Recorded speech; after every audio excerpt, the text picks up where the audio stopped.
Hello friends, स्वागत है आप सभी का ई लर्निंग विद दुर्गेश में।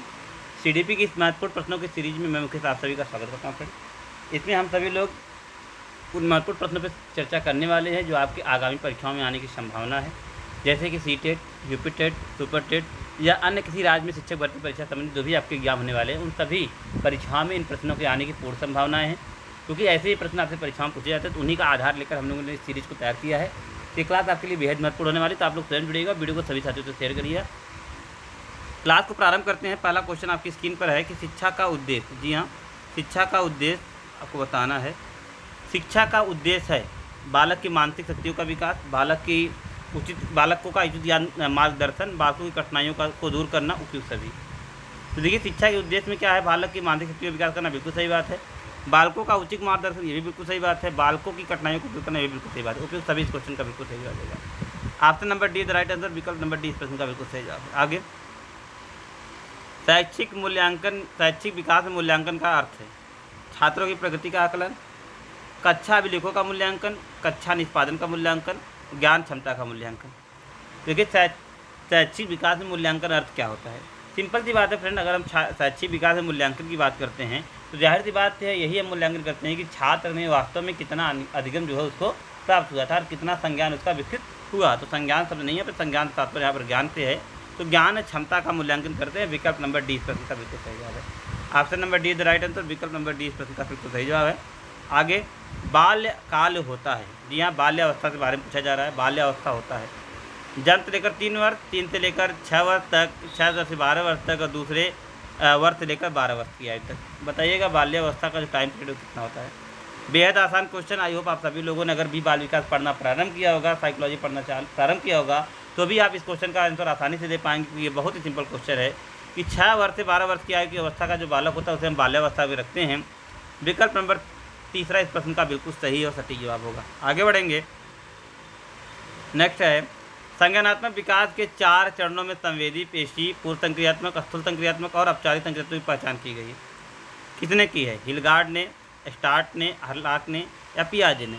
तो बेहद सिंपल क्वेश्चन है फ्रेंड, आप सभी को पता है कि पियाजे ने अपने संज्ञानात्मक विकास के 4 चरण में विभाजित किया था, जिसमें उन्होंने संवेदी पेशी, पूर्व संक्रियात्मक, स्थूल संक्रियात्मक या अमूर्त संक्रियात्मक, औपचारिक संक्रियात्मक या अमूर्त संक्रियात्मक होता है, इन 4 भागों में बांटकर उन्होंने क्या है इसकी पहचान की थी। विकल्प नंबर डी इस प्रश्न का बिल्कुल सही जवाब है।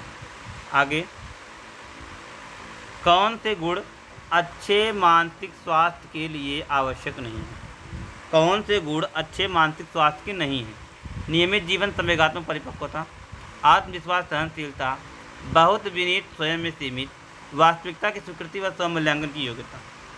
अच्छे के मतलब अच्छे मानसिक स्वास्थ्य की नहीं है, नहीं बताना आपको, ध्यान से दीजिएगा। निगेटिव कमेंट आप मतलब इसमें निगेटिव जो ऑप्शन उसी को चूज करिएगा, जवाब आपका निश्चित तौर से सही होगा। जो भी निगेटिव क्वेश्चन यहाँ पे है, बहुत विनीत और स्वयं में सीमित, इसका संबंध मानसिक स्वास्थ्य नहीं है, इसलिए हमारे क्वेश्चन का सही विकल्प नहीं होगा। विकल्प number 3 the right answer. Kindergarten, जी हाँ, किंडरगार्टन विधि का प्रतिपादन किसने किया है? Cook, Froebel, Montessori, Dalton. Kindergarten पूछा जा रहा है, ध्यान से आंसर कमेंट करके बताइएगा। किंडरगार्टन मेथड जिसने दिया है, जिसने प्रतिपादित किया है, उसका नाम फ्रेंड फ्रॉवेल। विकल्प number be the right answer. विकल्प नंबर 20 क्वेश्चन का बिल्कुल सही जवाब है। किंडरगार्टन मेथड जिन्होंने दिया है, इसको हम लोग बाल उद्यान के नाम से भी जानते हैं, इसको दिया है फ्रॉवेल ने।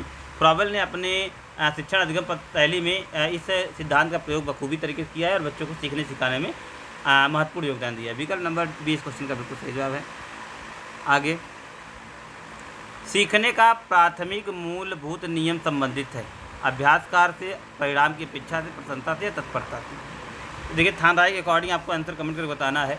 तो थानराय के प्राथमिक नियम का जो पहला नियम होता है वो तत्परता का नियम होता है, दूसरा अभ्यास का नियम होता है, तीसरा प्रभाव और परिणाम होता है। तो प्राथमिक पूछा जा रहा है, प्राथमिक जो है तत्परता का नियम है। विकल्प नंबर डी इस प्रश्न का बिल्कुल सही जवाब है। मानसिक परिपक्वता की ऊंचाइयों को छूने के लिए प्रयत्नरत रहना चाहिए। मानसिक परिपक्वता की ऊंचाइयों को छूने के लिए प्रयत्नरत रहना चाहिए किशोरावस्था में, प्रौढ़ावस्था में, पूर्व बाल्यावस्था में, उत्तर बाल्यावस्था में।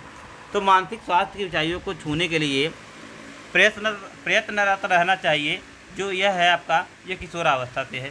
यह किशोरावस्था इसका बिल्कुल सही जवाब हो जाएगा। विकल्प नंबर 1 द राइट आंसर। विकल्प नंबर 1 इस क्वेश्चन का बिल्कुल सही जवाब है। आगे, निम्न में से कौन सा बुद्धि और विकास का प्रथम चरण है? नैतिक विकास, शारीरिक विकास, सामाजिक विकास या मानसिक विकास। तो बुद्धि और विकास का प्रथम चरण आप सभी को पता है कि बुद्धि या विकास का जो प्रथम चरण प्रारंभ होता है आप सभी को पता है वह है शारीरिक विकास से प्रारंभ होता है। मतलब सर्वप्रथम यदि किसी भी बालक का, संसार में किसी भी बालक का यदि विकास प्रारंभ होता है तो सर्वप्रथम शारीरिक विकास से ही प्रारंभ होता है। तत्पश्चात उसका मानसिक विकास, सामाजिक विकास, संवेगात्मक विकास या अन्य सभी प्रकार के विकास उसमें होते हैं। इसलिए विकल्प नंबर 20 प्रश्न का बिल्कुल सही जवाब हो जाएगा। नेक्स्ट, निम्न में से कौन सा शिक्षण स्तर नहीं है? स्मृति, बोध, चिंतन, वर्ण। देखिए स्मृति शिक्षण स्तर है, बोध भी शिक्षण स्तर है, चिंतन भी शिक्षण स्तर में सम्मिलित है। जो नहीं है फ्रेंड वह आपका वर्ण सम्मिलित नहीं है। वर्ण का किसी भी प्रकार से संबंध शिक्षण स्तर से नहीं है। 3 प्रकार के शिक्षण स्तर होते हैं। आपको 3 प्रकार से इसको बांट के जो कहा गया था, इसमें ज्ञानात्मक पक्ष, भावात्मक पक्ष और क्रियात्मक पक्ष। इसमें ज्ञानात्मक पक्ष में की बात इसमें दिया गया। ज्ञानात्मक पक्ष के जो 6 चरण हैं उन्हीं 6 चरणों में से 3 चरण का यहाँ पर जिक्र किया गया है, जो कि बोध, स्मृति और चिंतन है। और वर्ण इसमें सम्मिलित नहीं है, इसलिए इस प्रश्न का सही जवाब विकल्प नंबर डी है। आगे, अधिगम क्षमता निम्नलिखित में से किससे प्रभावित नहीं होती है? आनुवंशिकता से, वातावरण से, प्रशिक्षण और शिक्षण से, राष्ट्रीयता से। अधिगम क्षमता निम्नलिखित में से किससे प्रभावित नहीं होती है? जी हाँ, बताना है आपको। आनुवंशिकता से, वातावरण से, प्रशिक्षण या शिक्षण से, राष्ट्रीयता से। आप सभी को पता है अधिगम में राष्ट्रीयता का किसी प्रकार का कोई रोल नहीं होता है, इसलिए इससे प्रभावित नहीं होगी। आनुवंशिकता से होगी, वातावरण से भी होगी, प्रशिक्षण से भी होगी, इससे नहीं होगी। वह विकल्प नंबर डी है, राष्ट्रीयता। नेक्स्ट, किस अधिगम मनोवैज्ञानिक ने बाल अधिगम विकास के पुरस्कार को महत्व नहीं दिया है? किस अधिगम मनोवैज्ञानिक ने बाल अधिगम विकास के पुरस्कार को महत्व नहीं दिया है? थानराइक, पावलोव, स्किनर, गुथरी। बताना है। 4 विकल्प आपके सामने, आंसर कमेंट में बताएं कि क्वेश्चन का सही जवाब क्या है। देखिए स्किनर भी अब पुरस्कार की बात करते हैं, पावलोव भी और इसकी थानराइक भी। गुथरी जो है किसी प्रकार के अब इस पुरस्कार की बात ये नहीं करते हैं अपने अधिगम श्रेणी में, इसलिए विकल्प नंबर डी इस प्रश्न का बिल्कुल सही जवाब हो जाएगा। आगे, मनोविज्ञान प्रयोगशाला उत्तर प्रदेश में कहाँ स्थित है? आगरा में है, लखनऊ में है, प्रयागराज में, वाराणसी में। तो मनोविज्ञान प्रयोगशाला फ्रेंड उत्तर प्रदेश में प्रयागराज में स्थित है। विकल्प नंबर 3 इस प्रश्न का बिल्कुल सही जवाब है। इंपॉर्टेंट क्वेश्चन याद रखिएगा, ये पूछा जा सकता है, बेहद इंपॉर्टेंट क्वेश्चन है कि मनोविज्ञान प्रयोगशाला उत्तर प्रदेश में प्रयागराज में स्थित है। आगे, निम्नलिखित में से एक शिशु अधिगम को सहायता नहीं मिलती है? अनुकरण से, प्रेरणा से, स्कूल में का बस्ता से, पुरस्कार से। किसी प्रकार की सहायता नहीं मिलेगी। तो आपको पता है कि स्कूल के बस्ते से उसके अधिगम में किसी प्रकार की सहायता नहीं मिलेगी। तो बेहद सिंपल और बेहद सरल क्वेश्चन फ्रेंड। इससे आपको तैयारी करने में यदि आपके यहाँ पर ज़्यादा क्वेश्चन सही होते हैं तो आपको एक मोटिवेशन मिलेगा कि आप की जो दिशा है पढ़ने की वो बिल्कुल सही है। अभी आपके बेसिक क्वेश्चन बने, इसके बाद धीरे धीरे हम लोग जब एडवांस लेवल की तरफ चलेंगे तब आप अपनी तैयारी उसी तरफ एडवांस करते चलेंगे। तो ये बेसिक क्वेश्चन है, बिल्कुल आप सभी के लिए लेकर आए हैं हम लोग कि जो अभी हमारे बिगिनर हैं जो तैयारी करना प्रारंभ किए हैं वो अभी इस प्रैक्टिस सीरीज से जुड़कर अपनी तैयारी को बेहतर महसूस कर पाएंगे कि हम एक सही दिशा में पढ़ रहे हैं, इनके ज़्यादा क्वेश्चन सही होंगे। तो इसलिए जो क्वेश्चन का लेवल है वो थोड़ा सामान्य रखा गया है और धीरे धीरे एडवांस की तरफ हम लोग बढ़ते चलेंगे। आगे, स्व केंद्रित अवस्था होती है जन्म से 2 वर्ष, 7 से किशोरावस्था तक, 3 से 6 किशोरावस्था में। तो स्व केंद्रित मतलब जिस अवस्था में बालक जो है केवल खुद में ही लीन रहता है, मतलब अन्य किसी से बाह्य उद्दीपक के प्रति आकर्षित नहीं होता है, कोई अनुक्रिया नहीं करता है, तो वह आपका हो जाएगा फ्रेंड स्व केंद्रित अवस्था। मतलब जहाँ वह उसमें खुद में मतलब वह आपको क्या होता है, डूबा रहता है। तो जो स्व केंद्रित अवस्था होती है वह आपका होता है जी हाँ, जन्म से किशोरावस्था तक अवस्था। जी हाँ, जन्म से किशोरावस्था की जो आयु होती है वह स्व केंद्रित मतलब क्या, इसमें बच्चा क्या है खुद में मतलब वह खुद को ध्यान देता है, अपने अन्य प्रकार के जो विकास होते हैं उस पर जो है वह ध्यान देता है। विकल्प नंबर 20 प्रश्न का बिल्कुल सही जवाब है। हम करके सीखते हैं यह कथन किसका है? डॉक्टर मेस का, योकम का, सिम्पसन का या कॉलसेनिक का? तो करके सीखने का ये जो कथन है वह जिसने दिया फ्रेंड उनका नाम है सिम्पसन। सिम्पसन महोदय कहते हैं कि बालक को करके सीखने पर वह बल देते हैं कि मतलब जो भी आप अधिगम कराएं ज़्यादा से ज़्यादा लर्निंग बाय डूइंग प्रोसेस का इस्तेमाल करके कराएं, क्योंकि उसका जो है फीडबैक वो बहुत अच्छा तरीके से प्राप्त होता है और बालक अब बहुत ही तीव्र गति से उसके अधिगम में वृद्धि होती है। विकल्प number C is the right answer. Next है, इनमें से कौन सा अधिगम स्तर नहीं है? स्मृति स्तर, अवबोध स्तर, परावर्ती स्तर या दूरवर्ती स्तर? कौन सा अधिगम स्तर नहीं है आपको बताना है। यहाँ कौन सा अधिगम स्तर नहीं है? देखिए स्मृति स्तर है, अवबोध स्तर भी है, परावर्ती स्तर भी है, दूरवर्ती स्तर का कोई भी तात्पर्य यहाँ पर नहीं है। विकल्प number D is the right answer. Next है, सीखने की प्रक्रिया को प्रभावित करने वाला कारक है अनुकरण, प्रशंसा व निंदा, प्रतियोगिता, ये सभी। तो सीखने की प्रक्रिया को प्रभावित करने वाला जो कारक है अनुकरण भी है, प्रशंसा व निंदा भी है, प्रतियोगिता भी है। विकल्प नंबर डी इस प्रश्न का बिल्कुल सही जवाब है। Option number D is right answer. यह सभी इस क्वेश्चन का बिल्कुल सही जवाब हो जाएगा। आगे, बालकों के सीखने में प्रेरणा किस रूप में उपयोगी माना जाता है? बालक की व्यक्तित्व के आदर, पुरस्कार व दंड में, प्रसन्नता व भर्त्सना में, उपयोग सभी में। तो किस रूप में जो है वह उपयोगी माना जाता है? आप सभी को बताना इसका सही जवाब क्या हो जाएगा। देखिए, बालक की व्यक्तित्व का आदर में भी, पुरस्कार और दंड में भी, प्रसन्नता व भर्त्सना में भी उपयोग सभी इस क्वेश्चन का बिल्कुल सही जवाब हो जाएगा। Option number D is right answer. Option number D इस प्रश्न का बिल्कुल सही जवाब। नेक्स्ट है, बुद्धि और सृजनात्मकता किस प्रकार का सहसंबंध पाया जाता है? धनात्मक, ऋणात्मक, शून्य, ये सभी। तो बुद्धि और सृजनात्मकता में जो संबंध पाया जाता है फ्रेंड, वह होता है धनात्मक। मतलब क्या होता है, दोनों एक दूसरे के पूरक होते हैं, क्योंकि जो बालक में जिस बालक की बुद्धिलब्धि अच्छी होती है वह बालक भी सृजनशील होते हैं, उनमें सृजनशील होने की संभावनाएं ज़्यादा होती हैं, इसलिए जो धनात्मक संबंध होता है। विकल्प number first is the right answer. Next, कक्षा में अनुशासन बनाए रखने के लिए सर्वाधिक प्रभावशाली उपाय क्या है? अनुशासनहीन छात्रों को कक्षा से बाहर निकाल दीजिए। शिक्षक को रोचक व व्यवहारिक बनाना चाहिए। अच्छा शिक्षण को, छात्रों को अभिभावकों को सूचित करना चाहिए।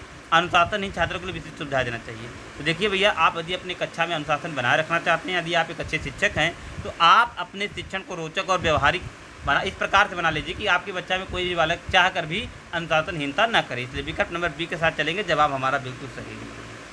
आगे, अधिगम का पठार है। अधिगम की समाप्ति, अधिगम में अवरुद्ध वर्धन, अधिगम में दोष, अधिगम में अवरोध। तो भैया, अधिगम में पठार का सीधा तात्पर्य होता है अधिगम में अवरुद्ध वर्धन से। मतलब जब अधिगम में अवरुद्ध हो जाता है, मतलब अधिगम में किसी प्रकार से अगर ठहराव की स्थिति होती है, तो उसे अधिगम में पठार कहा जाता है। इसलिए विकल्प नंबर 20 का बिल्कुल सही जवाब है। कक्षा में विद्यार्थियों को अधिगम के लिए प्रेरित करने के लिए किस युक्ति का प्रयोग आप नहीं कर सकते हैं? ऑप्शन के देख लेते हैं। छात्रों के स्वस्थ प्रतिस्पर्धा स्थापित करने में, आत्मगौरव की अनुभूति कराने में, और उनकी अत्यधिक प्रशंसा करना, गतिविधि पर आधारित शिक्षण गतिविधि आधारित शिक्षण अधिगम विधियों का अनुप्रयोग करना। देखिए, कौन सा कार्य आप नहीं कर सकते हैं? जी हाँ, जो कार्य आपके द्वारा नहीं किया जाएगा उसका जो सही विकल्प है फ्रेंड, वह है आपका देखिए, उनकी हम अत्यधिक प्रशंसा नहीं करते, क्योंकि ये नेगेटिव में चला जाएगा। अत्यधिक प्रशंसा क्या करता है, उनको उनके ट्रैक से हटा देता है। मतलब उनकी जो अधिगम प्राप्ति की जो क्षमता आती है उसको उसमें कमी ला देता है, क्योंकि जब बालक सेल्फ कॉन्फिडेंस हो जाता है तो क्या करता है, उसकी जो कार्य करने की शैली होती है उसमें बदलाव आ जाता है। इसलिए विकल्प number 3 is the right answer. Next, छात्रों में सही व्यवहार के प्रशिक्षण हेतु सर्वाधिक क्या है? पुरस्कार, प्रशंसा, दंड व सही व्यवहार का प्रशिक्षण। मतलब छात्रों में सही व्यवहार के प्रशिक्षण हेतु सर्वाधिक महत्वपूर्ण क्या है, बताना है आपको। तो देखिए, पुरस्कार, प्रशंसा, दंड, इनमें जो सर्वाधिक महत्वपूर्ण है सही व्यवहार का प्रस्तुतिकरण। मतलब वह अच्छा व्यवहार प्रस्तुत करे, यह सबसे ज़्यादा मायने रखता है। इसलिए विकल्प नंबर डी इस क्वेश्चन का सही जवाब है। डिस्लेक्सिया बिल्कुल सिंपल क्वेश्चन है, जहाँ डिस्लेक्सिया शब्द देखिए आप पठन संबंधित देख लीजिएगा, पढ़ने संबंधित समस्या से संबंधित है। जो लेखन है वो डिस्ग्राफिया, गणितीय संबंधी कौशल डिस्कैलकुलिया, और जो है वाक अक्षमता जो होता है वो अफेजिया से होता है। समझ लीजिएगा, सारो जो है ये आप इसका संबंध डिस्ग्राफिया से, इसका संबंध जो होता है आपके डिस्कैलकुलिया से, और इसका होता है अफेजिया से। नेक्स्ट है, स्कीनर बॉक्स का प्रयोग किया जाता है चालक अधिगम के लिए, शाब्दिक अधिगम के लिए, प्रस्तुत अधिगम अनुबंधन अधिगम के लिए, आकस्मिक अधिगम के लिए। तो जो है स्कीनर बॉक्स का जो प्रयोग किया जाता है फ्रेंड, वह आपके प्रस्तुत अनुबंधन अधिगम के लिए किया जाता है। विकल्प number 3 is the right answer. विकल्प नंबर 3 इस प्रश्न का बिल्कुल सही जवाब है। आगे, बुद्धिमापन की भाटिया बैटरी परीक्षण में है 4 उपचरण, 5 उपचरण, 8 उपचरण या 7 उपचरण। फैक्ट बेस ये क्वेश्चन है, बताइएगा इस क्वेश्चन का सही जवाब क्या है। तो भाटिया की बुद्धि परीक्षण में जो उपचरण हैं उनकी संख्या है फ्रेंड 5 उप परीक्षण है। विकल्प number B is the right answer. निम्नलिखित में से कौन सा अवबोध स्तर के शिक्षण में शामिल है?